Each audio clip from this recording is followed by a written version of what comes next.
अस्सलाम वालेकुम नाजरीन, सादिया की लाइब्रेरी में आप सबको खुश आमदीद है। अगर आपको मेरी कहानियां पसंद आए तो मेरे चैनल को सब्सक्राइब कीजिएगा और वीडियो को लाइक कीजिएगा, कमेंट कीजिएगा और बेल के आइकन को लाजमी से प्रेस कीजिएगा क्योंकि इस चैनल पर मैं ला रही हूँ बहुत ही इंटरेस्टिंग और दिलचस्प कहानियां। जज की हदायत पर मुझे एक डॉक्टर के पास ले जाया गया जिसने मुख्तलिफ तरीकों आलों से मेरे जिस्म का मुआयना किया। पेशी वाले दिन विठल मुझे देर तक समझाता और मेरी हिम्मत बंधाता रहा।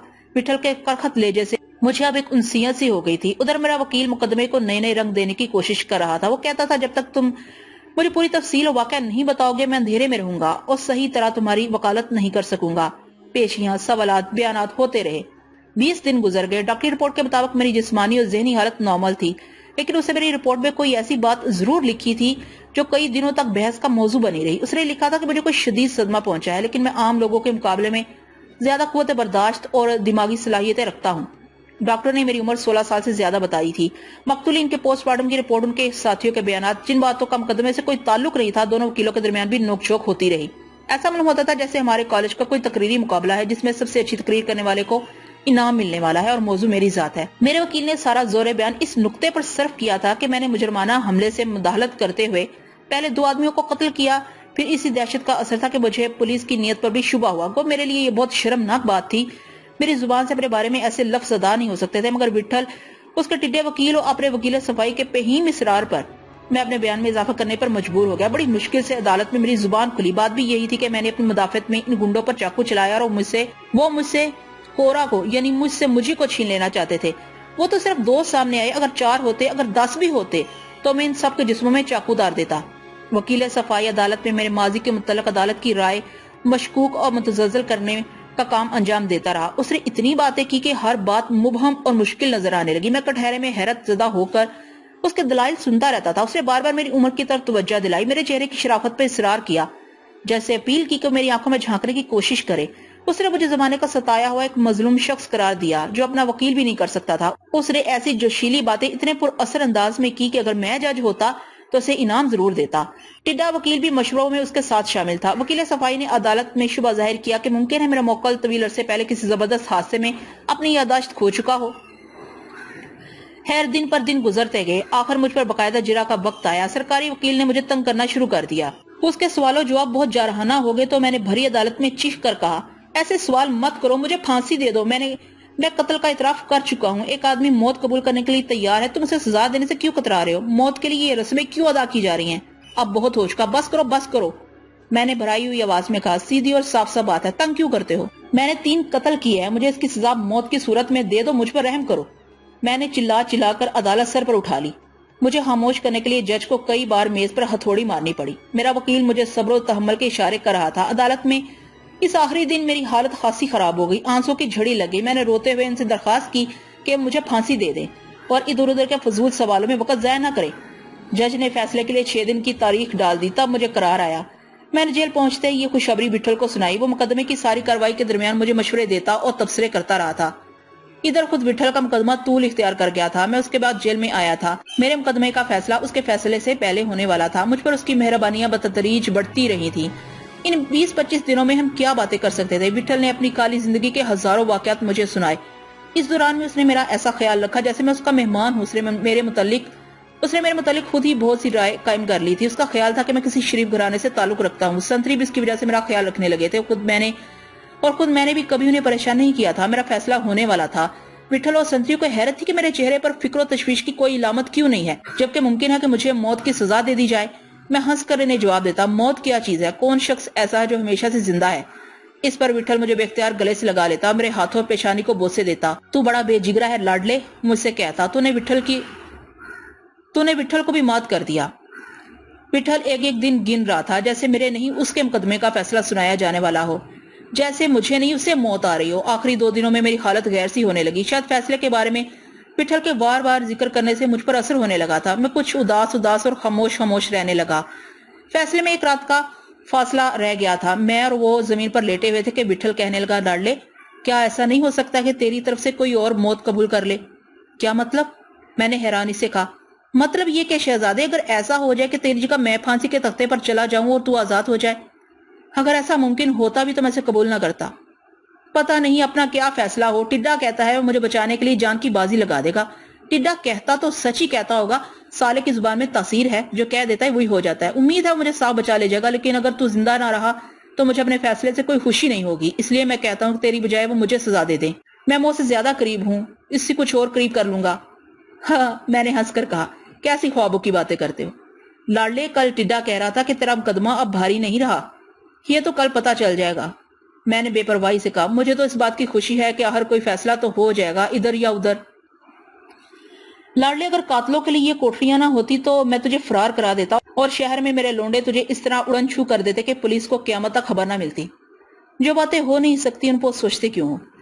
उस रात हम दोनों में से किसी को नींद नहीं आई। रात से दिल पर होल तारी हो गया था। सुबह हुई तो मैं डगमगाने सा लगा, मेरा दिल बेतहाशा धड़कने लगा। बिठल ने गले लगाकर मुस्कुराते हुए मुझे रुखसत किया। एक एक पल अजाब ना गुजर रहा था, कोई मेरे जिस्म से ताकत खींचे लिए जा रहा था। मैं खुद को लाख समझाता कि जो होगा इसे हिम्मत से कबूल करना चाहिए। उस दिन अदालत ले जाने वाली गाड़ी की रफ्तार भी शायद बहुत सुस्त थी। हर तरफ एक शोर सा मचा हुआ मालूम होता था। सारे जिस्म में सनसनाहट थी। एक सर्द लहर आती थी और गुजर जाती थी। मुझे पता ही नहीं चला कि कब गाड़ी अदालत के हाथे में ठहरी, कब मुझे जज के कमरे में पहुंचाया गया। मैं तो गुमसुम बेजान बैठा था। सिपाहियों ने मुझे संभाला, वरना मैं जमीन पर अपना तवाज़ुन बरकरार न रख पाता। आखिर वो घड़ी आ गई जब जज ने अपना फैसला सुनाना शुरू किया। अदालत में गैर मामूली खामोशी तारी हो गई। हर शख्स दम बखूद था, लेकिन मेरा सारा वजूद लर्ज रहा था। शायद मैं बहरा हो गया था, शायद जज मुकदमे की नवैयत और मुख्तलिफ मदारज का जिक्र कर रहा था। मुझे कुछ होश नहीं था। मुझे होश उस वक्त आया जब जेल के एक संतरी ने मेरा बाजू झंझोड़ कर मुझे चौंकाया। जज कह रहा था, कत्ल की नाकाफी शहादतों, पहले 2 मकतूलीन के गंदे रिकॉर्ड्स, डॉक्टरी रिपोर्ट और मुजरिम की कम उम्री देखते हुए अदालत इसके लिए 14 साल कैद बमशक्कत की दोहरी सजा तजवीज करती है। दोनों सजाओं का इतलाक एक साथ होगा। जैसे ही जज ने फैसला सुनाया, वकील सफाई दौड़ता हुआ मेरे पास आया। उसने मुझे जोर से भींच लिया। मैं इन हालात में तुम्हारे लिए यही कर सकता था। तुम्हें जिंदगी मुबारक हो। अदालत में बैठा हुआ हर शख्स मेरी तरफ लपकने लगा, लेकिन सिपाहियों ने उन्हें मुझसे मिलने का मौका नहीं दिया। कमरा अदालत में एक इंतशार सा पैदा हो गया था। टिड्डे वकील से सिपाहियों की पुरानी शनासाई मालूम होती थी। वो मुझे जेल की गाड़ी तक पहुंचाने आया, मुबारकबाद देता रहा। मैं विट्ठल को जाकर बताऊंगा तो कितना खुश होगा। मैं खुद विट्ठल के पास जा रहा हूं, मैंने कहा। अब तुम्हारी जगह बदल दी जाएगी। विट्ठल से तुम्हारी मुलाकात नहीं हो सकेगी। शायद वो तुमसे फिर कभी आकर मिल ले। 14 साल कैदे बामुशक्कत, मौत की बजाय जिंदगी, आधी जिंदगी, जंजीरों में बंद जिंदगी। 14 साल किसने देखे हैं? 14 साल के बाद क्या होगा? वो सब खुश थे कि मैं मौत से बच गया, लेकिन मुझे ना खुशी थी ना गम, बल्कि गम ही कुछ ज्यादा था। 14 साल तक जहन्नम का अजाब, जिंदा दरगोर, इस एहसास के साथ जिंदा रहूंगा कि कोरा भी इस दुनिया में कहीं है और कहाँ है ये मुझे शायद कभी मालूम ना हो सके। कोरा का गम सीने में छुपाए जिंदा रहूंगा। सिर्फ एक रात के सफर के फासले पर मेरा घर और घर वाले मौजूद हैं। मुझे सताने के लिए जिंदगी की सजा दे दी गई तो मेरे साथ एक बेरहम मजाक किया गया है। टिड्डे वकील की बात दुरुस्त निकली। मेरी जगह तब्दील करके मुझे आम कैदियों की बैरक में मुंतकिल कर दिया गया। यहाँ का पहला तजुर्बा ही नाखुशगवार साबित हुआ। कोठरी में मुझे सिर्फ विट्ठल मिला था, मगर यहाँ भांत भांत के लोग मौजूद थे। मेरी आमद पर सभी ने एक साथ कहका लगाया। एक नौजवान कैदी मेरे जिस्म के चारों तरफ घूम के मेरा जायजा लेने लगा। दूसरे कैदी ये तमाशा देखते रहे, हंसते रहे। ये क्या मजाक है? मैंने गुस्से से कहा। जवाब में इसने एक बेहुदा जुमला कहा और हाथ बढ़ाकर मेरे बाल पकड़ लिए। फिर गौर से मेरा चेहरा दिखने लगा। बाल पकड़े पकड़े उसने मेरा चेहरा तमाम कैदियों के सामने किया और मेरे गाल का बोसा ले लिया। मेरा चेहरा गुस्से से सुर्ख हो गया था। उसके पेट में घुटना मारने में मुझे कुछ ज्यादा देर नहीं लगी। वो चीखता और बिलबिलाता हुआ फर्श पर गिर गया। फिर जैसे ही उसने उठने की कोशिश की, मैंने उसके जबड़े पर एक मुक्का रसीद कर दिया। मैंने उसे संभलने का मौका ही नहीं दिया। उसने दोबारा उठने की कोशिश की। मेरे घूंसों और लातों ने उसे तबाहाल कर दिया। एक दूसरा कैदी उसे बचाने के लिए आगे बढ़ा, मगर कैदियों ने उसे रोक लिया। वो तजस्सुस हैरत से अपने साथी को पिटते हुए देख रहे थे। क्या कहने, सुभान अल्लाह, सुभान अल्लाह। एक शख्स ने आगे बढ़कर मेरे कंधे पर हाथ रखा, फिर मेरा हाथ बुलंद करके मुझे फतह याब करार दे दिया। कैदियों में तालियां बजने लगी। जिस नौमर कैदी को मैंने गिराया था उसे उठाकर मेरे पास लाया गया था। उसके मुंह से खून जारी था। चलिए हाथ मिलाइए साहबजादे, हाथ मिलाइए। उसने बहुत नफरत और गुस्से से अपना हाथ बढ़ाया। जनाब का नाम? उधेड़ नंबर के शख्स ने शाइस्तगी के साथ पूछा। ज़हीर, हाँ, मैंने बरहमी से जवाब दिया। माशाल्लाह माशाल्लाह, क्या हाथ दिखाए हैं जनाब ने। खादिम को अजमत खान उर्फ नसीब मियाँ कहते हैं। उसने हाथ बढ़ा के कहा। कब तक क़याम रहेगा? 14 साल, मैंने भारी भरकम आवाज में कहा। ये सुनकर तमाम कैदी मेरे इतराफ इकट्ठे हो गए। खूब गुजरेगी जो मिल बैठेंगे दीवाने 2-4। नसीब मियाँ ने कहा। जनाब का वतन? पूरी दुनिया, मैंने जवाब दिया। आहा, क्या शायराना बात है। फिर उसने मुझसे मुख्तलिफ कैदियों का तारफ कराया। ये बुद्धू है, ये साटे है, ये चुम्मन मियाँ है, ये जग्गू है, ये لیلا ہے، نام اس کا لیلا ہے مگر کام مجنوں کا کرتا ہے۔ یہ ہرچرن ہے، ہم اسے ہچری کہتے ہیں۔ یہ تیجا ہے، چاقو کے فن میں ماہر۔ یہ شولی ہے، کمبخت گانا خوب گاتا ہے اور اس کا کوئی نام نہیں ہے۔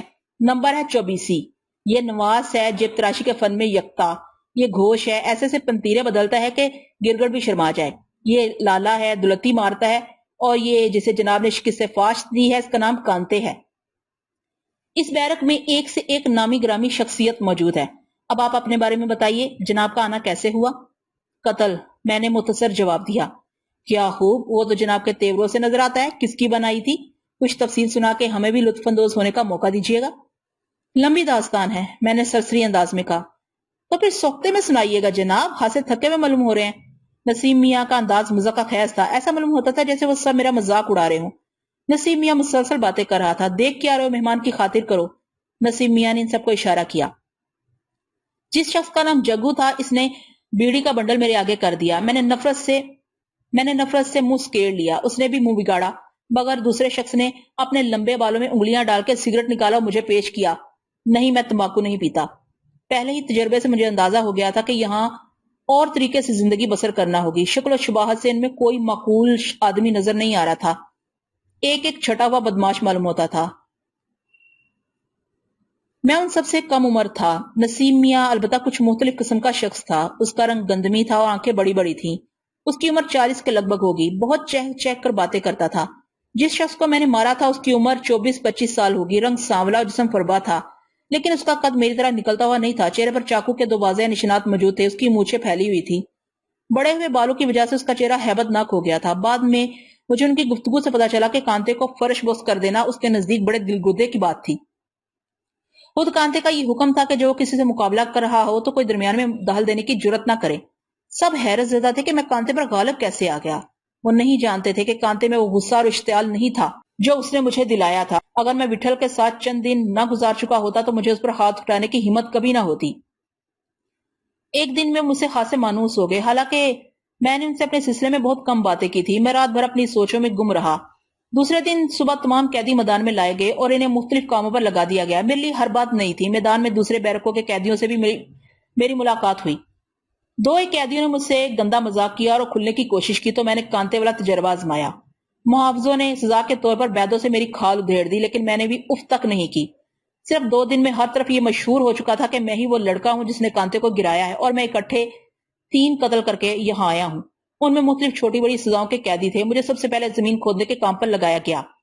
صبح سے دوپہر تک میں مٹی ایک جگہ سے کھود کے ڈلیا میں بھرتا اور دوسری طرف ڈال آتا۔ ذرا بھی غفلت ہوتی تو سنتری کا بیت میری کمر پر پڑتا۔ 2 دن میں میرے ہاتھ چھل گئے۔ میں یہ سمجھ کے اپنے ہاتھ دوسرے قیدیوں سے چھپاتا تھا کہ وہ میرا مذاق اڑائیں گے۔ بوجھ اٹھانے، پانی بھرنے اور مٹی کھودنے سے میرے جسم میں درد ہونے لگا اور ہر لمحے کورا کا چہرہ میری نظروں میں گھومتا رہتا۔ کاش وہ مجھے ایک نظر دیکھ لیتی کہ میرا کیا حال ہو گیا ہے۔ اس سے بچھڑے ہوئے 1 مہینہ ہو گیا تھا۔ تیسرے دن صبح ایک سنتری نے بیرک میں مجھے وٹھل کا پیغام سنایا۔ وٹھل نے کہلا کر بھیجا تھا کہ لاڈلے کا خیال رکھنا۔ کون لاڈلا؟ نسیم میاں نے حیرت سے پوچھا۔ وہ نیا لڑکا جو آیا ہے، سنتری نے میری طرف اشارہ کیا۔ کانتے پہلی بار جوش میں میرے پاس آیا اور تیزی سے پوچھنے لگا، تم استاد وٹھل کو جانتے ہو؟ ہاں، میں نے بے نیازی سے کہا۔ اس نے مجھے اٹھا کے سینے سے لگا لیا۔ پہلے کیوں نہیں بتایا تھا یارو؟ استاد کا آدمی ہے۔ میں بھی تو کہوں یہ چھت سے اچانک کون ٹپک پڑا؟ استاد نے اس کے لیے پیغام بھیجا ہے تو کچھ سوچ سمجھ کر ہی بھیجا ہوگا۔ واہ لاڈلے میاں، تم نے بھی کیسا تکلف کیا؟ نسیم میاں نے بھڑک کے کہا، وٹھل بھائی کا آدمی آئے اور ہمیں خبر بھی نہ ہو۔ ہاں وٹھل بھائی، جب سے وہ گئے ہیں جیل کی رونق ہی چلے گی۔ سنتری بھی اب منہ کو آنے لگے ہیں۔ ان کی کیا بات ہے، جب آتے ہیں جیل کے در و دیوار کانپ جاتے ہیں۔ سنا ہے استاد اس مرتبہ کچھ گہرے ہی پھنس گئے ہیں۔ لیلا کی آواز بھی اس کے نام کی طرح نسوانی تھی۔ ہاں، مگر انہیں یقین ہے کہ وہ چھوٹ جائیں گے، کیونکہ ٹڈا وکیل یہی کہتا ہے۔ میں نے دبدبے سے کہا، ان کا فیصلہ بس ہونے والا ہے، پھر وہ ادھر ہی آئیں گے۔ نسیم میاں نے کہا، پہلے 2-4 واقعوں سے میں تمام قیدیوں کا مرکز نگاہ بن چکا تھا۔ اب وٹھل کے حکم نے کچھ اور اثر دکھایا۔ وہ سب میرے کام میں ہاتھ بٹانے لگے۔ بس 1 مہینے کی قلیل مدت میں اس نئے ماحول کا عادی ہو گیا۔ صبح اٹھنا، کام پر لگ جانا، شام کو بیرک میں راہزنی، ڈکیتی، اغوا، قتل، چوری اور جیب کاٹنے کے واقعات، شولی کا گانا، نسیم میاں کے پھڑکتے ہوئے شعر سننا، ہر قیدی کے ساتھ ایک عجیب داستان وابستہ تھی۔ نسیم میاں کسی زمانے میں لکھنؤ کے چھوٹے موٹے نواب تھے، پھر ایک حسین و جمیل طوائف پر عاشق ہو گئے اور ساری دولت لٹا بیٹھے اور بانکے بن کے اپنی محبوبہ کے کوچے کا طواف کرنے لگے۔ وہ طوائف لکھنؤ میں ان سے محبت کا دعویٰ کرتی تھی، مگر ایک آشنا کے ساتھ کلکتے بھاگ گئی۔ نسیم میاں اپنا سب کچھ اس پر لٹا چکے تھے، کلکتے میں سے مار کر ہی انہیں چین ملا۔ وکیل نے کوشش کرا ان کی پھانسی کی سزا عمر قید میں تبدیل کروا دی۔ یہ واقعہ سناتے وقت نسیم میاں کی آواز جھنجھلانے لگی تھی۔ وہ تصورات میں لکھنؤ پہنچ گئے تھے۔